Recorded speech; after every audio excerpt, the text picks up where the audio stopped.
What's up, everybody? My name is Godzi, and welcome back to some more Umineko When They Cry questions arc. Last episode, it was 100% confirmed that, wrong page, that these 4 unfortunate souls have been murdered. Oh no. How sad for them. Unimportant, I know. This is for the 5 servants and Kinzo are dead. What a shocker. The servants and Kinzo died. Woo! Even though Genji has been pretty good at surviving a while in these games. Same with Kumasawa, but the others, they've had their ups and downs. Regardless, though, there's something that I want to talk about regarding something I might have, 2 things actually that I might have figured out when I was just thinking on my own about this yesterday. The first one is about Nanjo. Now, I've given my reasons as to why he's probably an accomplice in the first game, and I'm unsure if he's an accomplice in the second game, but it's likely. I think he's an accomplice or the culprit in this one. My reason being is that obviously this closed room ring is very likely impossible with these 6 like, how was it to start? I think it was boop, boop, boop, boop, boop, boop. Something along that line. So, the first one discovered was Shannon. And since it was in the parlor, and the parlor is the easiest room to get into without using the door, I feel like Shannon did not have her master key on her at the time of death. So, Nanjo and the real culprit, or if Nanjo is the real culprit, which I doubt, he's way too old to be able to kill 6 people, especially people like Goda, Genji, Kanon, all by himself, when Nanjo is Nanjo, you know? But I feel like what might have happened is that Nanjo had Shannon's master key, and when he was searching her body, he pretended to find it on her body. You see, because if the key is not even in the room to begin with, then kablam! That's simple as that. So, boom! Goodbye, closed room theory, until Beatrice proves something like that wrong, saying the keys were all in the rooms, then I'm sticking with this theory.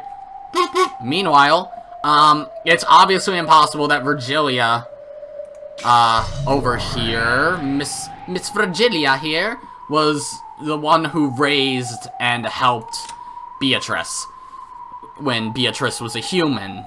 The mistress Beatrice, human Beatrice that Rosa met. The one that Rosa claims she killed, even though she didn't, she just fell off a cliff and died. I think I know the parallel here. Because you see, Virgilia here, when she showed up to Beatrice, she was disguised as Kumasawa, and I feel like that has more relevance than you'd think. I think what happened with the human Beatrice is that she was raised by Kumasawa. This would explain the parallel between Kumasawa and Virgilia, why Virgilia appeared as Kumasawa. And would also explain why Kumasawa has always been a, whatever the fuck you want to call it. Why Kumasawa has always been, has always quit and gone back to her job, because Kinzo trusts her. Kinzo trusts her because she was the person that he appointed to take care of Beatrice. So, okay, so that's really all I had to talk about. Let's get back into this. In a chess match with a witch, battles can be fought solely with pieces known as X, which require no detailed explanations. Thanks to the Devil's Proof, I could create as many strange fictions as I wanted, and use them as fighters in our argument. But that only works in a chess match with a witch. In our human world, you can't use such abstract theories to explain things. This first Twilight was a chain of 6 closed rooms. It certainly may have been possible for a human. Beata wasn't able to deny all possibilities. However, I don't have a clue who committed the crime, or why, or how they actually did it. It may seem strange to hear me saying this after I won, but for some reason I felt like I'd have been more satisfied if Beatrice had been able to say definitively that it was impossible for humans. I managed to avoid specifics using an abstract piece called X. But I couldn't deny the sense that some eerie intent that must... But I couldn't deny the sense that some eerie intent that must never be known was filling up this entire mansion. Huh. And we get the womp texture. Alright. I guess I ended in a pretty shitty place last time then. Literally a minute before. Alright, it is 9... The current time is 9 o'clock. And so... What does this mean? What is gonna happen? I still have no idea who the actual culprit is. I just think Nanjo's involved. When being besieged, your true enemy isn't so much the fear of an unseen culprit, as it is keeping such fears alive for long periods of time. Hold on, maybe Rudolph is a accomplice, or the culprit, or a culprit, because he was the one who basically suggested, let's go through the parlor, right? Or maybe it was someone else that I'm remembering wrong. I don't know. Maria got bored and started complaining that she wanted to watch TV.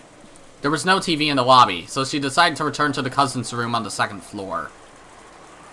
The adults probably wanted to make sure Maria wasn't left on her own. They told all the children to go to the second floor cousin's room. George, who was grief-stricken by the loss of his fiancée, led the cousins up to the second floor without any resistance. Ah, you bitch. Ha ha ha, I'm evil, aren't I? At first, Nanjo had been reading a book in the lobby, but when he noticed the relatives looking like they wanted to discuss something sinister, he said, "It seems I am in the way," and returned to his room on the second floor.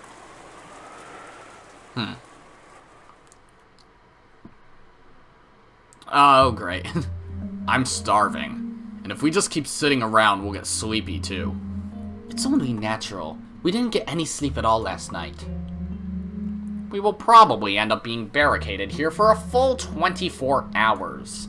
It may be wiser to take naps in turns instead of overstressing ourselves. True. My husband and I will remain here, so I ask that anyone having trouble staying awake take it easy and rest. Our opponent might be expecting that, right?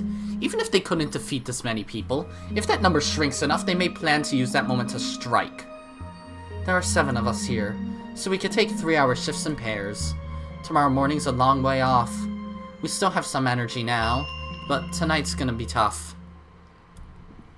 Sure will. Anyone sleepy? Don't overdo it and get some rest. Hideyoshi looked around at everyone to see who wanted to sleep first, but no one volunteered. Everyone was just as tired, but no one was bold enough to go to sleep right away. Their fear of the unknown culprit was just as strong as their sleepiness. That's definitely an issue. Nobody? Well, don't overdo it, everyone. If we get tired, we'll deal with it then. I'll admit I'm sleepy, but I'm not in the mood now. As Eva spoke sharply, she reread the second letter from Beatrice, which had been found in the boiler room.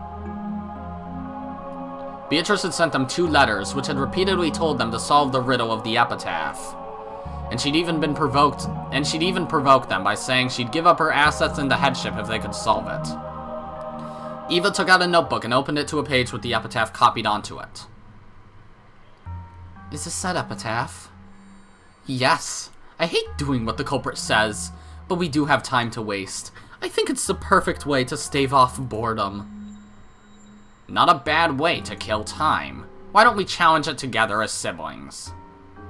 Can I borrow that? I'll rewrite it just a little larger. Natsuhi, do you have a slightly larger piece of paper? There should be paper in the servant room. I will bring some. Natsuhi immediately brought a blank B4 sheet of paper from the servant room. Kyrie borrowed Eva's notebook, wrote out the epitaph on the paper, and laid it out on the table. Then everyone quickly peered down at it. They automatically formed the crowd. I've heard about it, but really, this is a tough riddle. I don't have a clue what it's talking about. At one point, I also did my best to solve it, but I was just as clueless. If you did know, you wouldn't have come all the way out here with a plan to make money. After all, it's 10 tons of gold we're talking about. This is the first time I've read through it seriously, but roughly speaking, couldn't it be split into 3 parts? I've been thinking this since last night, but you really are a good thinker, Kyrie. Perhaps you'll be able to easily solve this riddle that we couldn't. Yeah, Kyrie's sharp. She might find a more interesting take on it if she comes in without any confusing biases. That's right. Kyrie, would you mind giving us your honest opinion after reading the epitaph? I doubt you'll find it useful. You all give me too much credit. That's fine, just say whatever comes into your head. Let's hear your thoughts. The hints you always give help me out when I'm worried. Oh, so I have been helpful? It's nice to finally hear about this now. Come on, don't I always thank you? You two sure are close. I'm jealous. And the rest of us would also love to hear these hints of yours. We're just killing time anyway, so relax, okay? Kyrie was disturbed at being praised so highly for something so strange. But they had all the time in the world. Realizing that this was just a way to waste time, she decided to accept the role she'd been given. I'm sure I'll say something off the mark, but, well, I'll put forward my ideas. Indeed. What did you mean in the beginning, about how it could be divided into 3 parts, roughly speaking? Okay, that's the epitaph. Well, I just mean what I said. I think that overall the epitaph can be divided into 3 sections. First are the 5 lines up until "There sweeps the key to the gold." Up until this point is the first part, which directs you to the location of the key. And then there's the part formed by the 11 lines up until the 10th twilight, which refer to the location of the Golden Land itself. And the remaining 6 lines make up the part after the Golden Land has been reached.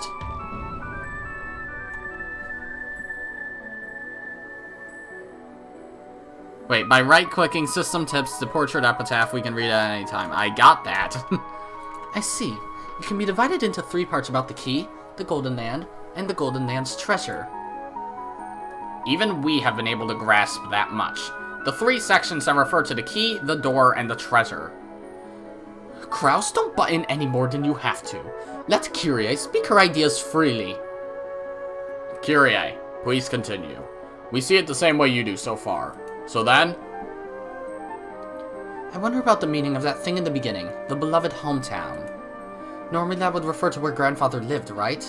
Since father went to all the trouble of telling us that it's beloved, we can imagine that it's a hometown he had strong feelings for.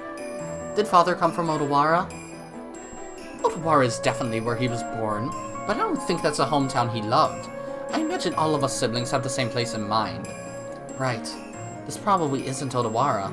From what I've heard, he had a very fun time as a youth. Haha. Being made the Ushiromiyas family head was probably Dad's greatest bit of misfortune in life. Probably. Father didn't actually want to become the head. So where is this place? Is there a river is there a river there where sweet fish swim? Maybe there was at the time. There's been a lot of development there since then, and the sweet fish might have disappeared. It would be extremely difficult to investigate whether sweet fish were there during grandfather's boyhood years. And there probably isn't just a single river.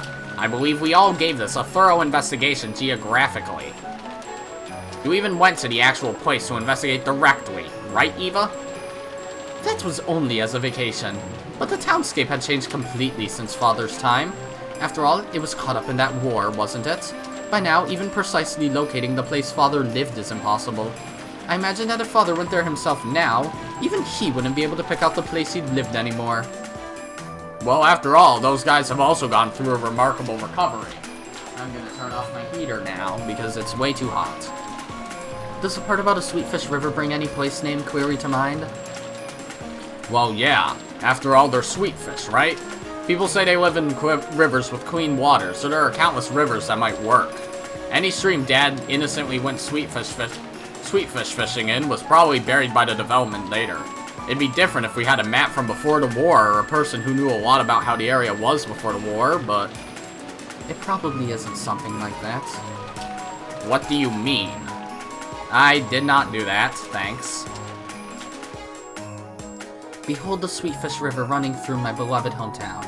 You who seek the Golden Land, follow its path downstream in search of the key. After these 2 lines, there's a single blank line. Something is being presented with just these 2 lines. What if the next 3 lines continue based upon that something? What do you mean, something is presented? I don't know. At any rate, what we can get from these 2 lines alone isn't something vague, like the question of which river it might be, but the clear presentation of the keyword river. It may be that it isn't a river with water flowing down it. Oh, this is probably still Kyrie. It may be that this isn't a river with water flowing down it. The Sweetfish River might be some kind of metaphor. What sort of impressions does the word sweetfish give? Sweetfish are like salmon. They're freshwater fish, but they go out into the ocean right after they're born. When they get big, they go back to the river to live there. And then they spawn there and end their lives there. Well, they leave their home at one point, but when they get big, they come back and lay eggs. Might be able to link that to the idea of clan prosperity. Oh? They're freshwater fish, but they can live in the ocean? I didn't know that. I figured river fish wouldn't be able to live in the sea. And they are called sweetfish because they have a pleasant aroma. I've never eaten one, but I have heard they can be quite delicious when grilled with salt. What's that, Natsuhi? You've never eaten salt-grilled sweetfish? They're delicious. You should try it sometime soon. If we don't die. It is a food for commoners, hardly appropriate for your mouth. Literally fuck off about that. This is just my wild idea, but the impression I get from the Sweetfish River makes me suspect a family tree. The Sweetfish go out into the ocean for a time, but they return to the river where they were born to spawn, right? It reminds me of myself. You're right! By this point, I can confess that I've sometimes suspected that it refers to you and Maria. I see. If you follow the river downstream, you will find a village. If you go down the family tree, all you find is Maria's name. Only her name has a that shit, read Ri or Sato, the character Father uses for village here. Oh. Isn't that right? But as you all know, Father doesn't like Maria, and he almost never speaks with her. And in the past, Father told me to give Maria a completely different name. I just decided to go with Maria on my own. Father was very mad about that. Given that, it's very hard to imagine that he would reference Maria's name in his precious epitaph about who would succeed his wealth and inheritance. Why did he want Maria named something different? Like, if he didn't care about Jessica, Batward George, or Ange, which Ange is Batward's little sister. They have mentioned that, I'm positive. And I know she's important later, but hey, let's just mention the fact that I know who she is, okay? I know who Ange is, I know her relevance. Regardless, why would he want Maria, of all people, to be named something different? Like, really? Why would they want Maria, of all people, to be named something different? Does it have to do with Rosa? Like, we know Rosa has a huge age gap between Rudolph. But Rudolph doesn't have a huge age gap with Eva, and Eva is only 2 years with Kraus. But Rosa, I'm pretty sure, is like in her mid-30s, while Kraus is like 50-something, so there's at least probably a 10-year difference between her and Rudolph, I'd imagine, so maybe there's a reason why he wanted to have another kid. Like, he realized, Eva's not feminine enough, I need to have another kid. One who might... I need to have another daughter, one who's more feminine. Something along those lines? I have no idea, but we'll probably learn more about why he'd want Maria to be named something else later on. I don't know. Have you ever let Maria read the epitaph? Oh, yes, of course. But it looked as though she didn't have a clue. She didn't have a clue, and she kept going on about that same occult stuff. About how it was a resurrection ceremony for the witch. A connection between Father and Maria. Certainly they do share that occult hobby, but they never interacted. I can't imagine that it refers to Maria either. What sticks out to me is how he went out of his way to add beloved to that first line. Like you all said just now, if Father was reluctant about becoming the Ushiromiya family head, would he have fond memories for anything connected to that? I don't think this can be Odawara, which represents the Ushiromiya head family. I believe this word beloved here at the beginning must refer to a place full of very important memories to Father. Well, that's fine. It would be hard to pinpoint since we don't even have a trace of a map from that time. But at any rate, there were probably several rivers with sweetfish swimming in them near Dad's hometown during his youth. That's if we're looking for a river with water flowing down it, right?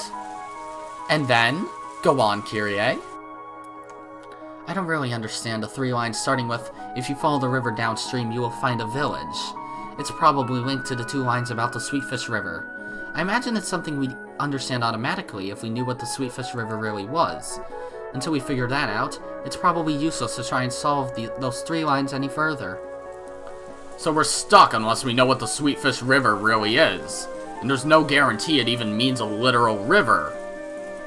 Seriously, what's up with the sweet fish? Did Dad like to eat them, or does it have some special meaning? Is it pointless to read too deeply into it?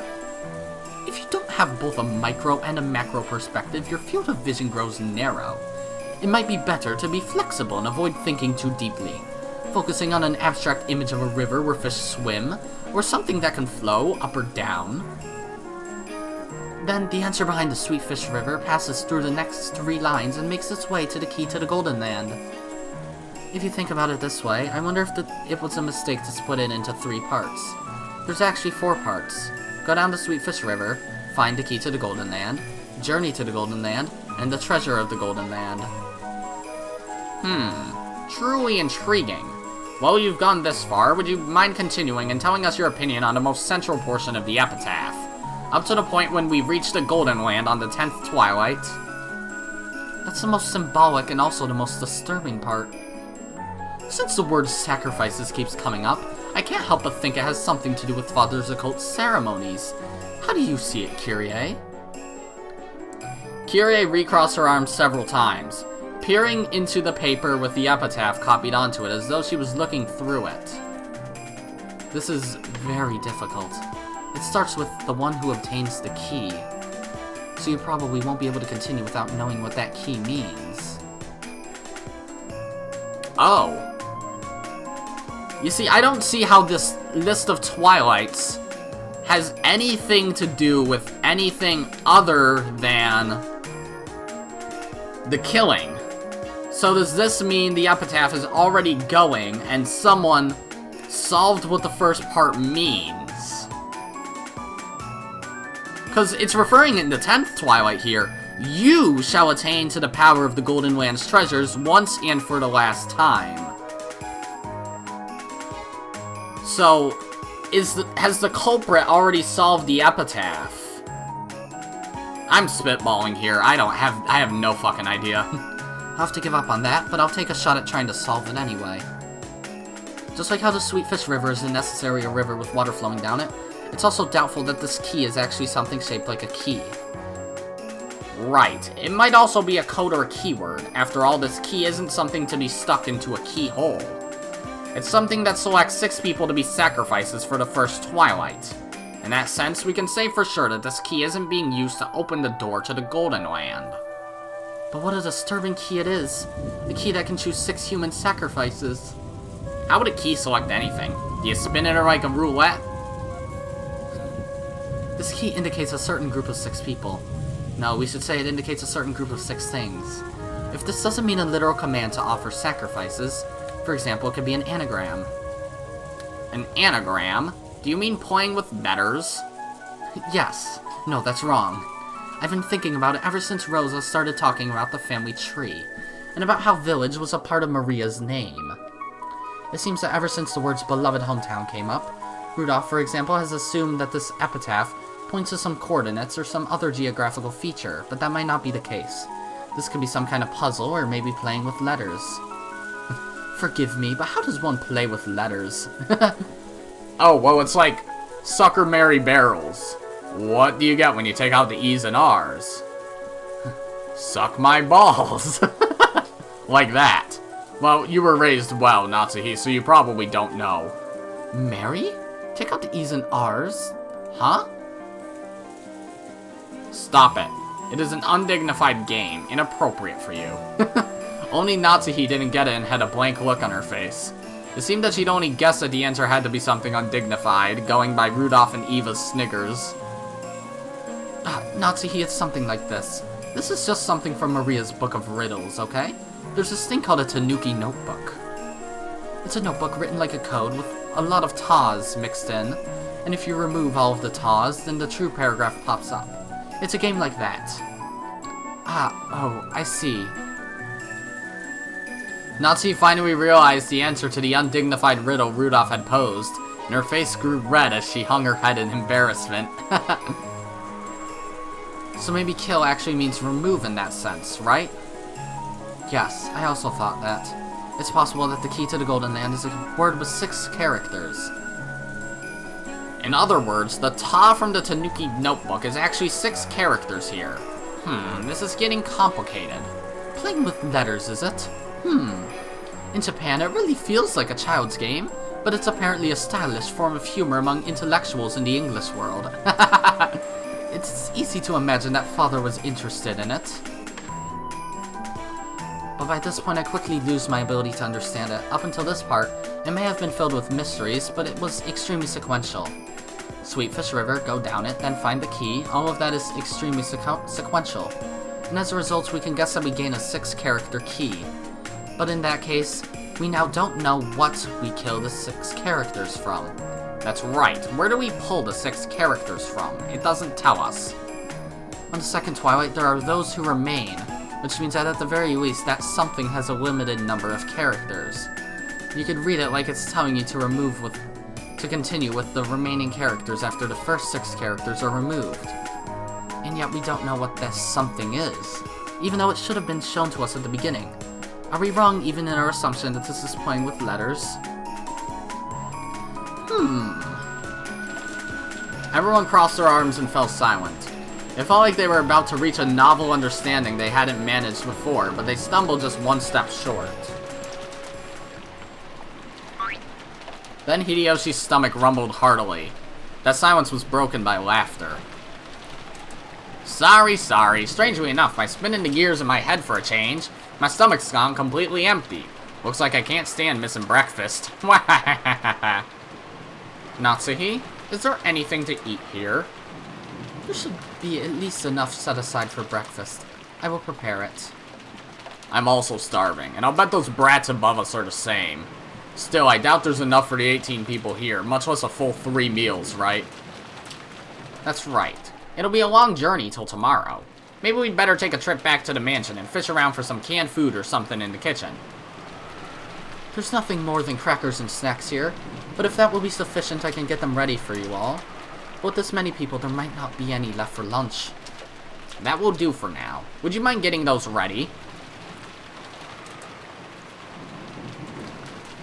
What's this background? There's golf clubs? Okay. It looked like the men had been taken over with an appetite that stopped all thought. The atmosphere grew more peaceful, and the epitaph investigation team split up for the time being. But Eva kept staring at the paper the epitaph was written on like she was going to burn a hole through it. Playing around with letters was nothing more than a theory of mine. There's a chance it's mistaken. Eva, don't take it too seriously, okay? Thank you. I'll just keep doing this on my own. Would you mind leaving me alone? Eva spoke coldly. Kyrie didn't bother her anymore and instead went to help Natsuhi prepare breakfast. Sister, shouldn't we also help prepare breakfast? Then you go help. I'm busy solving this. Sorry. Then I'll help. Good grief. How can you be like that? Huh? The Ushiromiyas family headship will be given to the person who solves this epitaph. It looks like you've given up from the beginning, as if it has nothing to do with you. But if you can solve it, there's a chance even you'll be able to receive the headship. This is a chance to steal everything from Kraus. Why aren't you taking such a once-in-a-lifetime chance more seriously? Hi. Rosa hung her head, unsure as to how she should answer. Too late. She regretted carelessly speaking to her sister when she was in a bad mood. If you've noticed anything, say so. Even though Kyrie and I were thinking hard, you just kept nodding your head, didn't you? Come on. Isn't there anything you've noticed? Come on! Christ. Don't you think this part's strange? Strange? What is? It's just that this whole section's written like a journey to the Golden Land, right? You reach the Golden Land and then you receive its treasures. What's your point? You think there's some sort of keyword tied to those treasures? No, not the treasures themselves. Look, in the 10th Twilight, isn't how you receive the treasures strange? Huh? Why does it say we'll receive the treasures once and for the last time? If we only get them once, there's no point telling us it's the last time. And the same thing in reverse. But I'm probably splitting hairs over nothing if you think about it. This is Father we're talking about after all. He probably just said it that way to make it sound more dramatic. Is that, like, actually important, or... I mean, I don't imagine they'd use music like that if it wasn't. Oh, Womp, hi. What's up, Womp? Boring. Oh, what is boring? Boring, boring! My, what on earth is this child grumbling about? She's probably annoyed by all the tips you gave Battler, madame. Not really. That doesn't annoy me. On the contrary, I'm happy to see that useless Battler finally reach a level where he can match me. Did Battler and I get a little too close? Perhaps us old fogies had best leave you young'uns alone. When Virgilia and Renove giggled and cackled, Beatrice's irritation meter finally reached its limit. God, enough with everyone laughing at me. Renove vanished for a while. Disappear! Disappear! Certainly. Then I shall rest for the time being.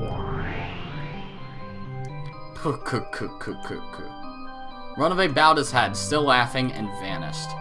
After that, all that remained was the grumpy and irritated figure of Beatrice, and Virgilia, who was coolly enjoying her tea. When you said there are no more than 18 people on this island, you actually cornered yourself. I knew it. I did have this feeling it might be a little too early. I suppose that was right after all, wasn't it? If you had led him further astray first, things might have been different. But as it was, that trump card was a real waste. You ended up rousing him instead.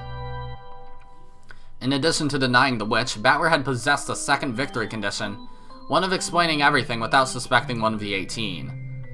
It was at that point, when he'd been tossed about by two opposing goals, that his heart should have been at its weakest. However, Beatrice had used the red carelessly, proclaiming that there were no more than 18 people. Because of that, Battler had been forced to suspect one of the 18, and he had finally begun to build up the resolve he needed to accept that. Battler was stubborn, but that was exactly why fissures would run all through him, like breaking china when he was struck in a fragile spot. That itself should have been its greatest weak point, but... Did I get a little too careless after my complete victory last time? Yes, you were too careless. The last game was a difficult one for Battler, but it seems this game will become a difficult one for you. A broken vase will never return to its original form, so it would be more constructive to think of a next move rather than regretfully picking up the pieces. However, now that Battler has figured out as much as he has, how should I plot against him? Ha ha ha. Your troubled face is an even better snack than Renove's cookies. Ooh. Why am I here? I'm supposed to be sleeping. You and Battler, and even Renove are treating me like sweets now, even though I'm not sweet at all. With a shameful childlike face that she would never have shown in front of Battler, Beatrice rolled her head around on top of the table. Teacher, at least give me a hint. Oh? What kind of hint?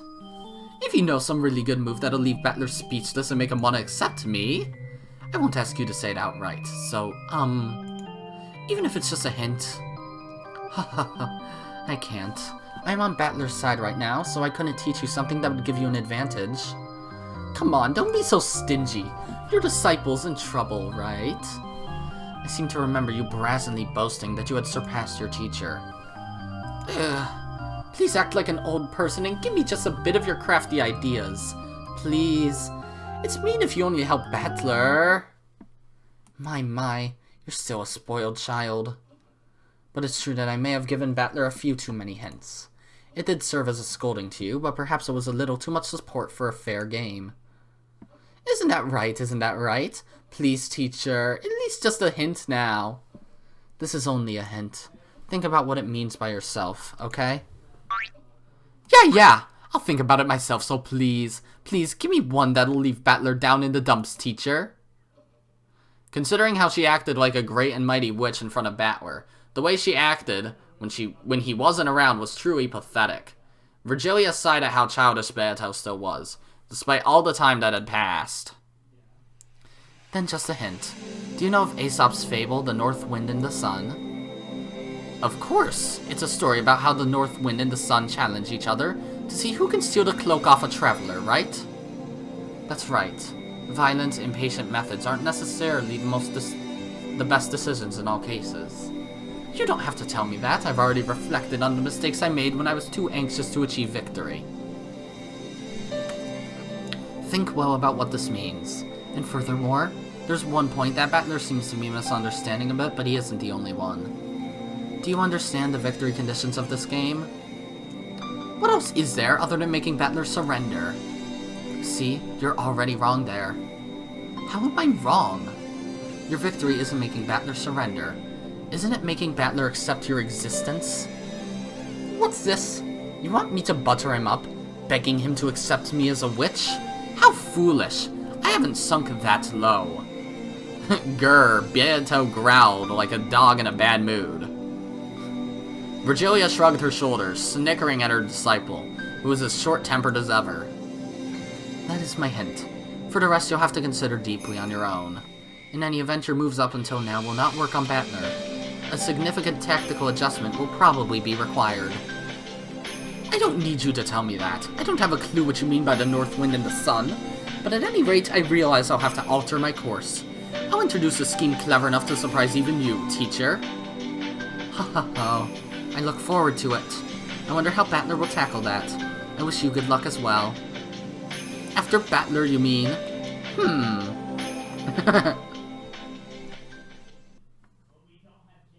So, what now? Okay, yes, that's the mansion. Back into the parlor. Oh, hello, young Eva. No, this isn't the parlor, right? I don't think it is. Or maybe this is the dining room. But no, I'm stupid. I have no clue. Are you gonna give up and resign already? I guess you are that tired. If only you just grab a futon and sleep. As my mind grew vague and I pretended to fight my drowsiness while sinking deeper and deeper into the sofa, I scolded myself. You also dreamed about stealing the position of family head from Kraus, right? Even though my magic's giving you a chance, are you already throwing it away?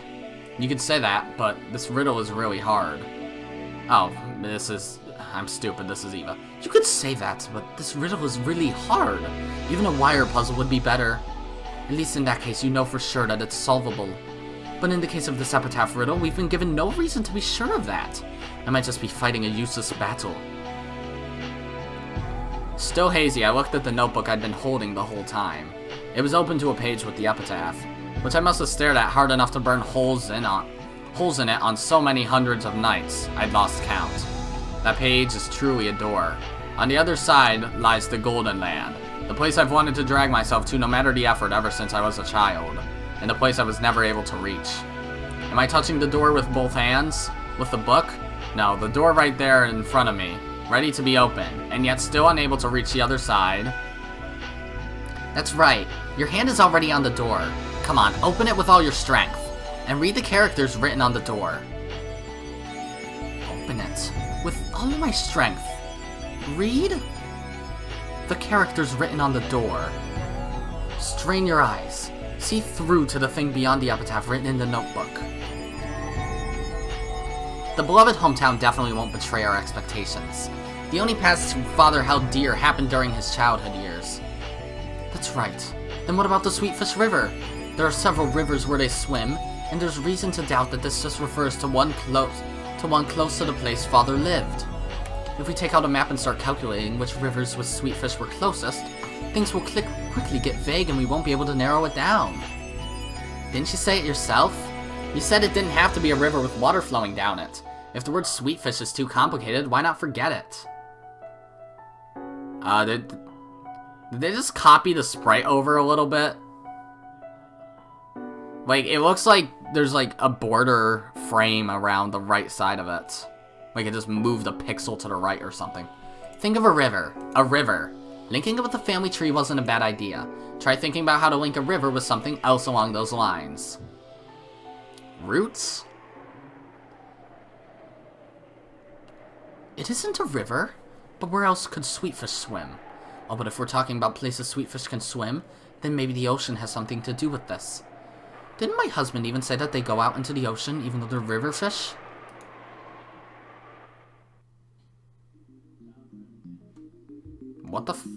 What is even going on here? Why is young Eva a separate character in this? And also, I'm trying to click. To the ocean. No, but... Huh? Did you notice? But that's just a faint memory. There's supposed to be a room for storing books in this building, right? If you investigate, you can make sure. If that's the Sweetfish River? And if the key might be a 6-character word, then could the key actually be resting in that river? I don't know. Anyway, I have to search in an atlas. But even if I know that, I don't know from what I should take the 6 characters. You really don't know? Think deeply. We're pretty smart, so our ideas are solid. Don't think of it like it's something as massive as the riddle of the epitaph, but like it's a child's riddle. Men are always children no matter how old they get. Even if father has advanced into old age, that doesn't change the fact that he's essentially a child at heart. Throw away your father.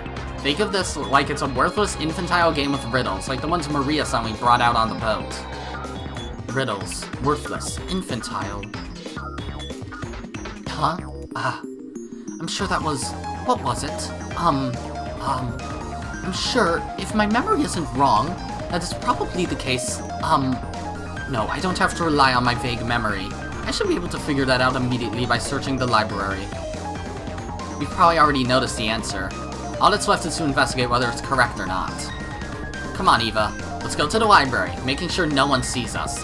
There, we should find a mountain of thick books that didn't fit in Father's study. I'm sure we'll find a book that answers our question. Quickly. This is the first and last chance we'll ever get to make our dreams come true. What is the fucking fucker going on? When Natsu tried to lay a blanket over her, Eva suddenly jumped up. I'm sorry. It looks like I woke you. Eva, if you're sleepy, don't overdo it. You rest first. Thank you. I'm just going to the bathroom for a bit to wash my face. You should take it easy and rest. You're just gonna make yourself feel worse, you know? I told you I'm fine. I'll be right back. After leaving only those words behind, I rapidly left the lobby. The lobby was partitioned off by a door, so as soon as I went into the corridor, they could no longer see me. Oh, yeah, they're in the guest house. I'm stupid. The library was next to the servant room. Father always owned a vast book collection. I did not know this room existed. But ever since he started to become engrossed with his occult hobby, that collection grew even larger, so that the normal books suitable for a normal study had been forced out as his study overflowed. This so-called library was mostly used as a storage room for those normal books. They were all thick, like complete encyclopedias for intellectuals. But that was very convenient for me, now that I was investigating something. Oh, she still has a gun, I'm stupid. I entered softly, and just in case, I checked the room with my gun ready, making sure that there were no suspicious people there. Then I locked it from the inside. I actually wasn't thinking that the murderer might be hiding somewhere. What scared me was the thought that one of my siblings might hear what I was investigating. My heart had started racing before I realized it. I was half asleep just a moment ago, so I didn't realize how significant this thing I noticed was. But as I gradually became aware, my heart started to feel like it was about to explode. I wonder if any of the other siblings have noticed this. Oh, hello, young Eva. I don't think Kraus and Rudolph will notice, but I don't know about Kyrie. She has extraordinarily good intuition. And I don't know about Rosa either. Rosa's stupid too. She always has been, incredibly so. Really? I'd say she was wise enough to make you think she was stupid, so that she didn't earn herself unnecessary malice. Here it is. I wonder if we'll find it in this one. I pulled the book out and flipped through the pages. So this is a Sweetfish River? I see. This is what the Sweetfish River means. Don't dawdle around, research further. Yes, I understand. If you follow the river downstream, you will find a village. By using the character that shit, does he mean a town or something? That's just an area of dense population, so there could be any number of those. Why have you stopped thinking? Oh shit. Oh, is this too much work for you? If only you'd just give up. If only you'd just hand the Ushiromiyas headship over to Kyrie. I don't want to. I will become the head. This is, my first and last chance. What is this village? What does it mean? Do you find one if you go down the river? In the village, look for the shore the two will tell you of. That shit means shore. Get it? I understand. Shore. Right before my eyes, the pieces that I hadn't been able to understand at all began to snap into place all by themselves. I couldn't even remember how to close my open mouth. My throat grew completely dry. Is it really okay for this to be the answer? Really? But this isn't 6 characters at all. I'm absolutely sure this is the answer, but this doesn't reach 6 characters at all. Christ, she's upset. Did you stop thinking again? In that case, think of a way you could read it with 6 characters. If you can't think of one, then research it. There has to be an answer. You must not doubt that. Is believing in that too much for you? If only you'd just cry yourself to sleep, and then you can just give up and die. 1, 2, 3, 4, 5, 6. Oh. 6 characters. I found it. This is the key to the Golden Land. The fuck is going on? Is Eva actually solving the epitaph here? Yes, this is the key to the Golden Land. The key to our childhood dreams. The only keyhole this key can be stuck in is that place. That has to be what offering the sacrifices means. I'm sure you get it by now, right?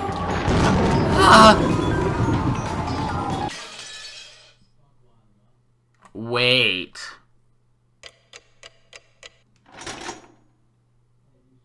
Is the key those stakes? Because the stakes are obviously physical objects, not just the 7 girls that are Beatrice's furniture. Does she actually have to kill people? Is Eva gonna start killing? But then the 6 who died already... What? This way? Go this way? They're inviting me to go this way. My heart leapt, because there, gaping wide, was an open mouth in the eerie darkness. What's this? What is this? When I strained my eyes, peering into the darkness, I saw something that looked like a light switch. In addition, there was a switch with open and close written on it. What the fuck? When I resolutely pressed the switch, rough lights, like you'd find in a coal mine, turned on sporadically. Okay, so no, they're not the stakes, but she got some sort of item that could only go in one place to open a new area? Making a staircase that stretched underground come hazily into view. Eerily enough, it looked even more gloomy with the lights turned on. Near the light switch was that open and close switch. It would probably open or close this, but if the open part happened to be broken, I might be shut away in this creepy underground area for all eternity. So for the time being, I didn't touch that switch. And as I readied my gun again, I slowly went down the stairs. The fuck is going on? The ceiling was very high, so it didn't feel cramped. On the contrary, it felt as though a cool breeze was blowing upwards, and that creepiness seemed to form a sort of aura. As I readied my gun and carefully stared forwards, I descended the stairs. The walls, the stairs, the lights, all of them were very old-fashioned. Oh shit. It was easy to suspect that this had been built back when the mansion had been constructed on this island. There were cracks in the ceiling and water clung to the walls, constantly dripping down. That water fell into a gutter that had been set up alongside the stairs, then quickly and silently flowed into the underground darkness, as though it was telling me to go faster. The staircase kept turning back on itself. I don't know how far down I've gone, but I think it's much deeper than 1 floor. What? Eventually, a rough metal door showed itself, and there, characters had been written in a dark red paint. They had probably been written a long time ago. On the 10th twilight at Journey's End, you shall attain to the power of the Golden Land's treasures, once and for the last time. My heart, which was already about to explode, jumped about even more as soon as I recognized those deep red characters. There's no mistake. This is the last stop. Father's Golden Land. I calmed my throbbing heart, somehow regained my composure, and readied my gun again. But since in the end I couldn't open the door with my gun held in both hands, I lowered the gun, carefully hid my breathing, and opened the door. No. What in the actual fuck is going on? This place is... My first impression when I saw the room was that it might be linked to one of the rooms in the mansion.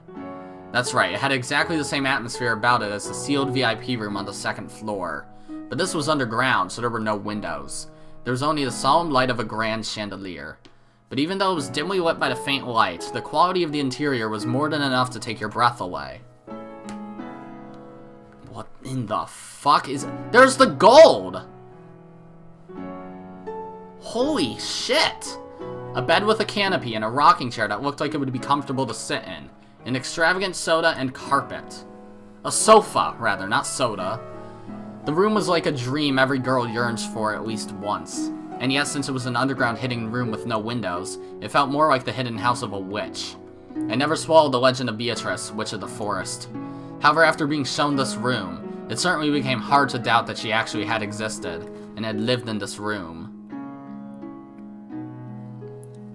Is someone there? Even though I was completely shocked by this room, I timidly searched the interior with my gun raised. And at the back of the room, I found it. My god. Eek! My gasp came out strangely, like a bunny being choked. After all, after finding something like this, no one would be able to stop that kind of stupid voice from leaking out. It's here. It's really here. Father's gold. On the opposite side of the canopy bed, it was piled up in a massive heap. It was a mountain of gold ingots. Of course, they weren't piled up carelessly in a way that would damage the dignity of this room. A beautiful scarlet satin weave was laid on the mountain of gold, creating a beautiful three-colored mix between the red, the gold, and the black of the deep darkness. It was as though when the witch slept on this bed, the gold would be a respectable chamberlain waiting on her. Nobly, refinedly, gracefully, beautifully. It was attentively piled there with an imposing air. When I tried to grab a single gold ingot, I was surprised at its weight. It was probably about 10 kilograms. Just this ingot would probably be worth more than 10 million. The Ushiromiyas family crest, the one-winged eagle, was lightly imprinted on it. It was hard to tell whether it had worn away or whether the impression had been made carelessly in the first place, but it was certainly the crest of the one-winged eagle. Just how many ingots were piled up there? By doing a quick count here and there and judging by the height, there had to be a few hundred at least. My mind's already gone blank, so I can't do the math well. Even a moderate guess would put it above several billion yen. That's right, of course. After all, there's 10 tons of gold, right? At the current value, that's more than 20 billion yen of gold. Oh wait. I found it!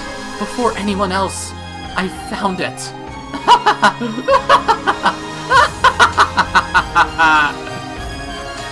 In front of the mountain of gold, I spread my arms and looked up at the ceiling. A laugh without a trace of dignity flowed out from my entire body. I had no intention of laughing in a weird way, but I couldn't hold back the happy feeling that was flowing through me. My older brother probably wouldn't accept his loss just because I found this gold, but from now on, there would be no changing the fact that I had been the one to find it. To steal away the headship of the family, some more subtle bargaining would probably still be required. But after everything I've gone through until now, that's a completely trivial problem. Even if I lose out on the Ushiromiyas family headship, I already have 20 billion yen worth of gold. At times, I've thought that money is such a worthless thing. I thought there were so many things in this world you can't buy with money, but now I see that's just a lie. Just an excuse that the have-nots make for themselves. In front of this mountain of gold, I finally realized something so obvious.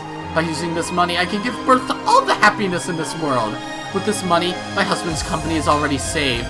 We will always be happy as a family, and I can even leave a vast sum of money to George. The rest of the relatives will eventually be ruined and disappear. At that time, George will use this gold, and just like grandfather did, he will revive the Ushiromiyas family's lost honor. George is the true successor to the Ushiromiyas family! It happened. My wish was granted. The dream I have wished for ever since I was born into this world as Ushiromiyas Eva has been granted completely at this very moment. My husband and I will be happy for all eternity, and I can also give my only son, George, eternal happiness. There's no way I'll waste it on foolish pleasures. My older brother has chewed the Ushiromiyas family to bits, but George and I will revive it, and that means I truly have succeeded the Ushiromiyas family headship. I was successful. I did it, honey. And George, your mother, finally succeeded. No one will be able to threaten us now. That's right, after this, never again will we be smothered by sad nights. Oh shit, hi. Congratulations, me. Congratulations, Ushiromiyas Eva. Right here, right now, the sad half of our life will have its heart's desire granted. It's all thanks to you. I was given this chance because of your magic. Because of that chance, I was able to make it here. Thank you. But my magic wouldn't have been granted if we both didn't believe in each other. So it isn't just the power of my magic. This is our victory. Because of that, congratulations, us. Thank you, me. Thank you, Ushiromiya Eva. I'm glad I didn't give in before now. I'm glad that I didn't drown in sorrow and forget to keep struggling. No, this is my magic. Our magic. Your magic was the real thing. Beatrice, the Witch of the Forest, is nothing more than an illusion. You are the real witch, a wielder of real magic. That's right. Right now, you are the Golden Witch, Beatrice. Motherfucker, what the hell happened here? I definitely do not remember this shit at all. What the hell? Was this even in the anime? I don't think young Eva was at all either. I definitely don't remember her. Maybe they just cut that out because they were just like, people are only more impressed with the killing aspect of it, so we're not going to include this really cool shit. Eva decided to leave for the time being. When she climbed the stairs again, trying to leave the secret place, she saw a creepy, swaying human shadow blocking her path, and her dreamlike state was blown away. Who is it? For an instant, she believed that the true master of this room, the real Beatrice, had appeared. Oh fuck. It seemed that the other person was also holding a gun. The two of them were pointing guns at each other, and eventually they realized who the other was. Rosa? Sister, what are you doing in a place like this? That's my line. What business do you have in such a place? I shouldn't have given you that hint, sister. If I hadn't, I definitely would have been the first to reach this place. Oh fuck, did she already find it? Too bad. It seemed that Rosa knew where the staircase went, and what was waiting ahead of her. You should talk, even though I reached this place before you. I worried too much about the Sweetfish River. The Sweetfish part didn't really matter that much at all, did it? That isn't true. It was an excellent hint, wasn't it? Well, of course, maybe there was no need for it to be sweetfish. But when I heard that sweetfish are fish that go out into the sea, I was able to figure it out. What's inside? Why not see with your own eyes? It definitely won't betray your expectations. Don't be afraid, sister. I never had any interest in who becomes the head. I don't even care about the Ushiromiyas family name. Honestly, I actually feel good about you stealing the headship from Kraus, who was always swaggering around because of it. Are you serious? Of course. I'm the outsider of the Ushiromiyas siblings. Even if Father had named me as the next head, there's no way Kraus would accept it. I try not to have such naive dreams. Let me see too, sister. That's proof of your victory. As long as I receive the proper portion that the siblings agreed upon, I plan to proactively acknowledge you as the true victor in this game. If you shoot me, then you'll have this gold all to yourself, won't you? The same goes for you. If you shoot me, this gold will be all yours. For a tense moment, the sisters pointed their guns at each other. Eventually, after they sized up the glint in the other's eyes, they lowered their guns. Eva removed her finger from the trigger and held the gun upside down. It was a position that she couldn't quickly shoot from. When she saw that, Rosa held hers the same way. What, you're gonna shoot me with that? That's right. That plan of shooting the other and having all the gold to ourselves is attractive for both of us. But if one of us suddenly disappeared on this island while it's isolated by the typhoon, there would be a huge uproar. If we hid the corpse here, it probably wouldn't be found easily, but we couldn't be sure. No matter how many billion yen of gold is on the line, it isn't worth the risk of committing murder. On the contrary, that would give Kraus and the others ammunition to ring us for all we're worth. I agree. It may have been a blessing in disguise that you're the one who showed up instead of Kraus or Rudolph. You're the sibling I trust most. Thank you. And you're the sibling I trust most, sister.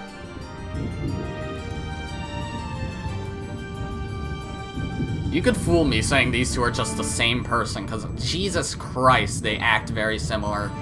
I want to see the gold too. Want to have a peek? Now I feel like seeing it again too. Even though I saw it with my own eyes, it still doesn't feel real. Unless I see it together with you and confirm once more that it actually exists, it feels like the gold will turn to fog and disappear.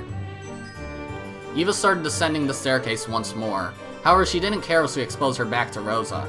Even though at a glance it looked like Rosa had lowered her guard, she definitely didn't show any signs of carelessness.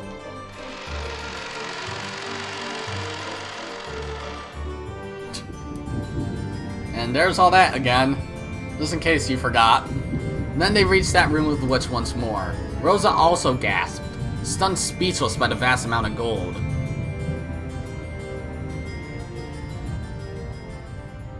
By the gods. Mother of God. I'm gonna keep going, because why not? Rosa and Eva walked absent-mindedly through the rose garden. They had left the guest house secretly, so they had to be careful when they returned. It was time to snap to it and keep their guards up. Congratulations, sister. Thank you. You decided it, didn't you, sister? 50% goes to the one bearing the title of successor to the headship. It certainly worked out well for you. Now, that portion isn't Krause's. So your share is now 50% along with a quarter of the rest, for a total of 12.5 billion yen. Isn't that incredible? 2.5 billion is enough for me. Rudolph won't complain either. Krause will probably be the only one to complain. Yeah, you're right. After all, Krause is the de facto manager of Rokenjima, and since the gold was on these premises, even though I was the first to discover it, things might get complicated if I don't handle it cleverly. It won't get complicated. Didn't we give it our all in that discussion last night with that in mind? I wonder if it really will go that smoothly. I've already completely gotten over my excitement.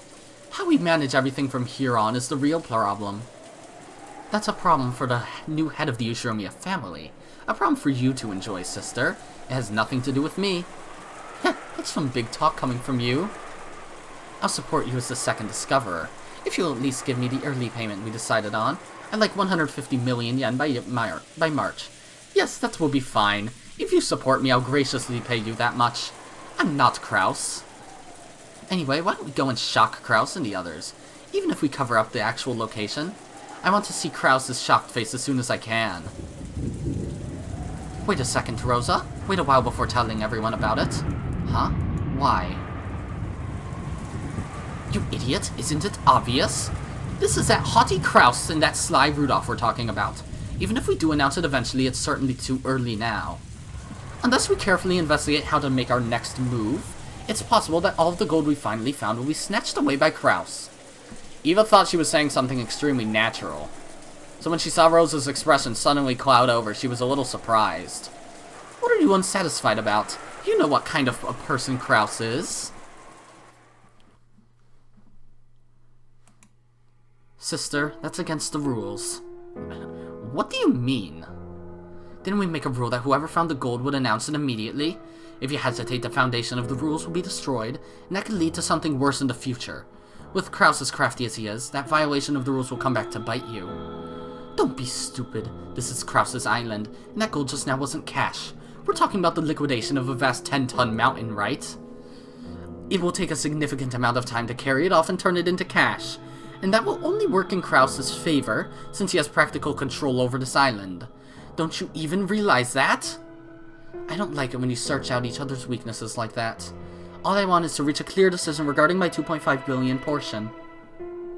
Of course, if you were to give me 2.5 billion in cash right now, you'd be free to continue negotiating however you like. But until I have my share in my own pocket, I will follow the siblings' rules. How can you be so naive? You don't understand Krause's craftiness at all. It wasn't Rosa that didn't understand the craftiness of her older siblings. In that sense, Rosa more or less understood why Eva was being so cautious. But in her heart, she couldn't clear away her suspicion that Eva wanted to keep all the gold to herself, because she knew that Eva was at least as crafty as her older siblings. In other words, Rosa wanted to put a stop to any chance Eva had to keep the gold all to herself, by quickly informing the siblings of the gold's discovery.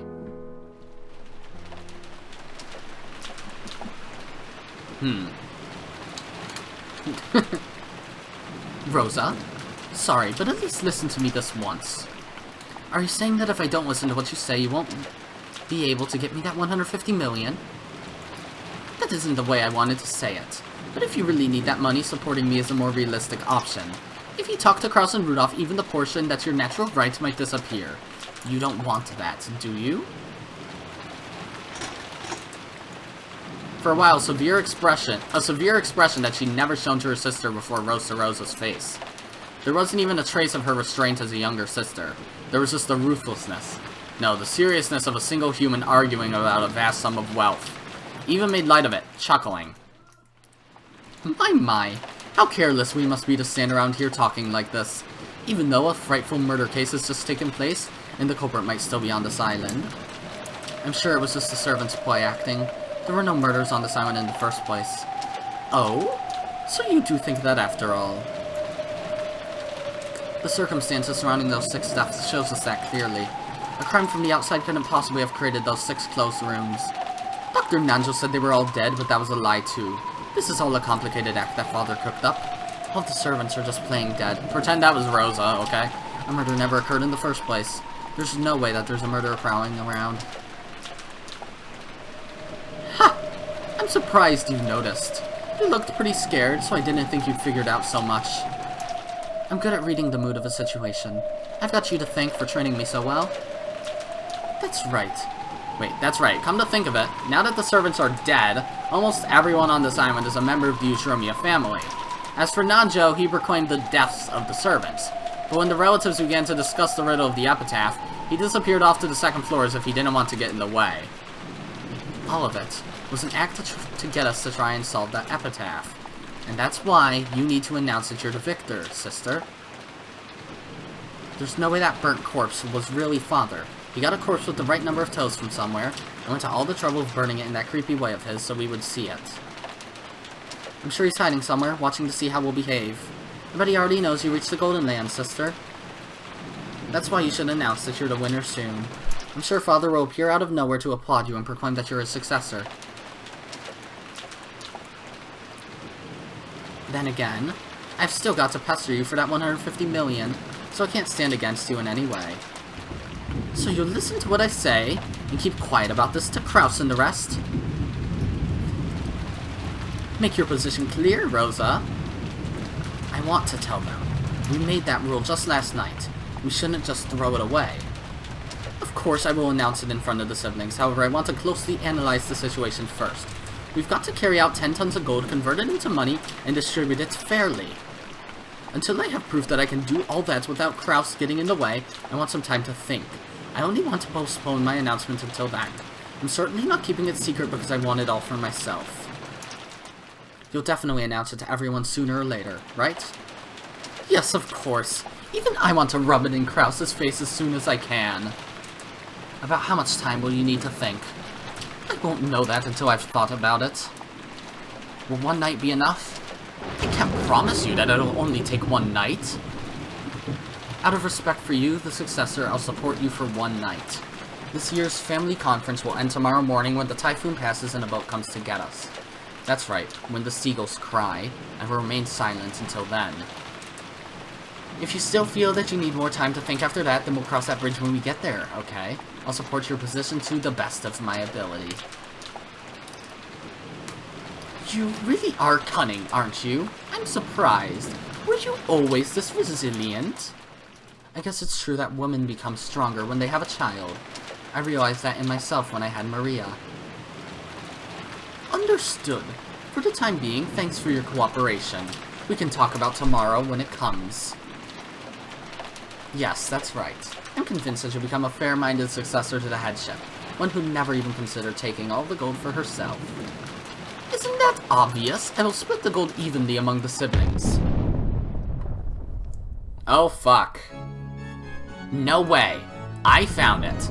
Because we solved the riddle of the epitaph, so this gold is all mine. I won't give it up to anyone. I am the head of the Ushiromiyas family. I am.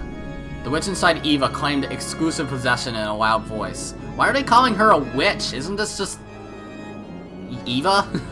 Of course, that didn't reach even close to Rosa's ears, and it probably didn't reach Eva's either.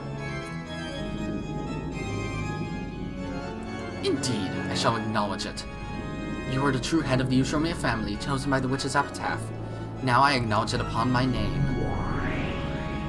Oh, fuck. What? You are? That outfit. You couldn't actually be Beatrice? Maybe Beatrice... Wait, nope, I'm not saying that. Maybe Beatrice was happy that Eva had called her by her own name. She cackled cheerfully. What the fuck is going on? In concert with that laugh, gold butterflies crept up as though a storm of gold dust was spinning around the room. And the room shone the color of gold. Indeed, I am the Golden Witch Beatrice. There is no need to be so frightened. I am praising your exploits.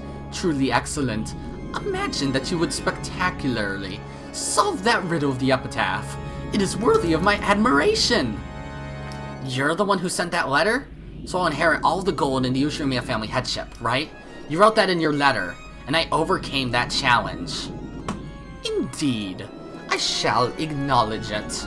Right now, all of the gold piled up here and everything of the Ushiromiyas family is for you to do with as you please. After all, from this moment on, you are already the Ushiromiyas family head. Really? It's true, right? Right? Do not be agitated. I am openly praising you. As proof, I shall grant you this. Literally, what the is going on? Beatrice took a ring off her own finger and held it out to Eva. She fearfully accepted it, and realized that it was a ring.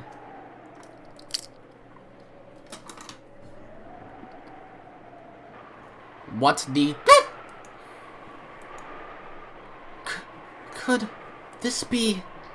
Is it the head's ring? Indeed, this golden ring is proof of the Ushiromiyas family headship, returned to me from Kinzo. From now on, it is yours. You may place it on your finger and hold it high before your siblings. No one should doubt that you have now succeeded the Ushiromiyas family headship.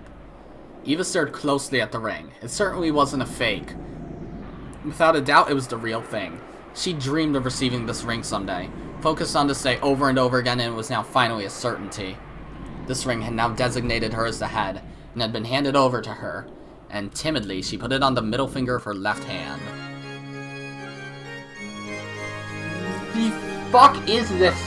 Why? What? In that instant, she felt a deep emotion welling up inside her that she never felt before. Her mind grew blank. Both eyes were open. That ring was on her own finger, not in a dream but in reality. That ring is also pleased. After all, it managed to reach you, one who dreamed of putting it on their finger for so long. The ring. Father's ring. How many nights have you dreamed of putting that on your finger as you have done now? The strength of those feelings became your magic and materialized itself. Now, you are worthy of calling yourself a great witch. Who are you? Are you really Beatrice? I am the Golden Witch Beatrice, the Ushiromiyas family alchemist. In accordance with my contract with Kinzo, I will now pass everything on to you. All of the gold I entrusted Kinzo with, and all of the wealth he built up through that, and the honor and headship of the Ushiromiyas family, and I will pass on my power in the title of the Endless Witch. The title of the Witch?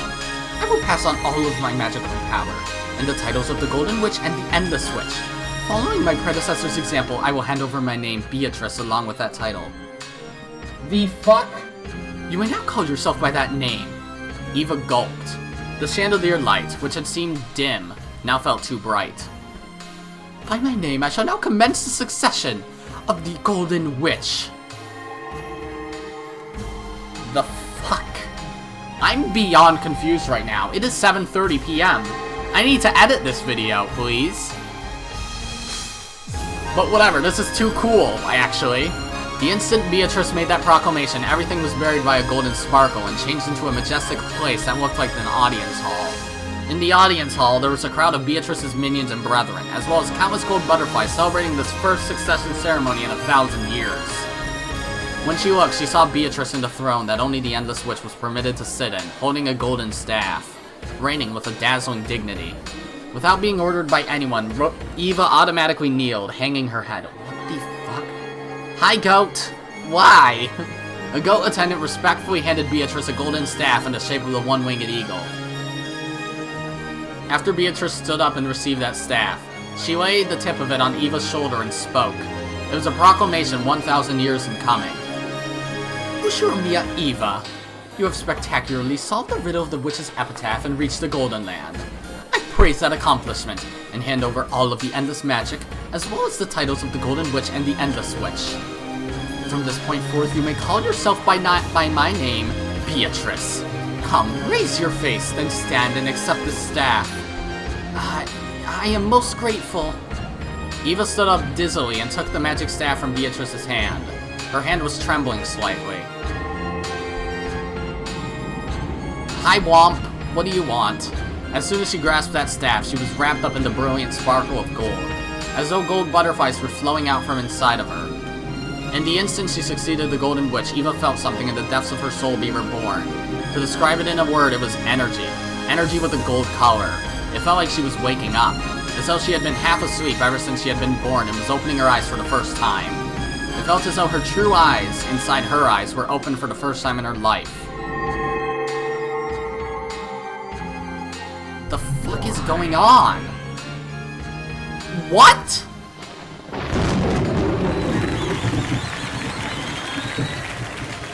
What? There's a scene This is hurting my head. Fucking look at Lambda Delta. She's just like, that should be me. I should be the strongest witch. What the fuck is going on even? Christ, those two are short. What the fuck even is going on? Indeed, a fitting and beautiful outfit for the golden witch. Come, you may show yourself to all of these people. Let them know that the new witch is indeed you. Eva, no. The new Beatrice turned around timidly. When she did, the witch's minions, which filled the vast audience hall, honored her with an applause that sounded like the roaring of the sea. Come, everyone. Replace all of the portraits of Beatrice with the new Beatrice. Lift up words of celebration for the new Beatrice. Okay, now that picture does feel familiar. What? I'm super confused. Hi, Virgilia. New Beatrice, congratulations on the succession of the Golden Witch. I hope that you will become able to stand on your own as a proud Golden Witch and as the Endless Witch. Yes, I will do my best. I expect a composure befitting the Endless Witch from you, unlike your naughty predecessor. Teacher, we're in the middle of a serious ceremony, so please, enough of that. Congratulations on the succession of the Golden Witch, new Beatrice. I am called Ronove. I am one of the 72 demons permitted to serve the Golden Witch. If you are ever inconvenienced in the slightest, please let me know at once. Thank you. Ronove is rude but reliable. If anything confuses you in your new days as a witch, speak to this man and he should be able to help you. Predecessor Beatrice. It is a shame that I was not permitted to serve you further, even though we have finally been reunited like this. These last 1,000 years have been very entertaining for me. You have my deepest gratitude. Indeed. 1,000 years with you wasn't boring. Please, take care of the new witch. Yes, I, Ronove, will obey the final order of the former Beatrice. Hi! You'd better thank me, okay? I gave my signature to recommend you for the succession of the witch, got it? In other words, if I hadn't signed, you wouldn't have been able to become a witch. So thank me a little, okay? This is the Witch of Certainty, Lady Lambda Delta. The recommendation of a witch from the Senate was required for your succession as an Endless Witch. So Lambda Delta is a witch senator. My god, she just gets more weird every time she shows up, which this is literally the second time, but whatever. Lady Lambda Delta recommended you and became your guardian. Thank you. Hey, Beato! This kid isn't grateful enough. I think I'll take back that recommendation. And then Burncastle. A person making these recommendations shouldn't act like a child, right? If you've signed, make sure you take responsibility. Lady Lambda Delta is also the Witch of Certainty. The Witch of Certainty prefers to make fate firm, to create a fate of certainty. Certainty. She really liked and highly valued your efforts until today. Well, you had that unfortunate childhood, all that unrewarded effort. I can sympathize just a bit with that. It's not like I felt sorry for you or anything, so don't be so full of yourself. Soon. Never do that again. From my point of view, your succession, well, it was more of a coincidence than a miracle. It isn't worthy of my recommendation. This is Lady Burncastle. She's quite hard to please. Still, you could say that just having her participate in the celebration makes you exceedingly lucky. I only came because this is a rare, once-in-a-millennium event. And I heard there'd be some good sake. Hello, guys. I don't know which one's talking. Probably Lucifer. New Beatrice, please come greet us as well. Huh? Oh, I'm pleased to meet you. The 7 sisters of Purgatory were gathered in a line. The eldest sister, Lucifer, took a step forward and kneeled. This is furniture that serves me. As a gift to celebrate your inheritance, I will send them to you. Once you succeed the position of Golden Witch, you will need to carry out the resurrection ceremony for yourself. The 7 Sisters of Purgatory perform an essential role in that ceremony. They're a villainous bunch, but they serve their purpose. Have them do whatever you wish. We will always be by Beatrice's side. Please order us to do anything you desire. We'll accomplish our tasks without fail. What in the hell?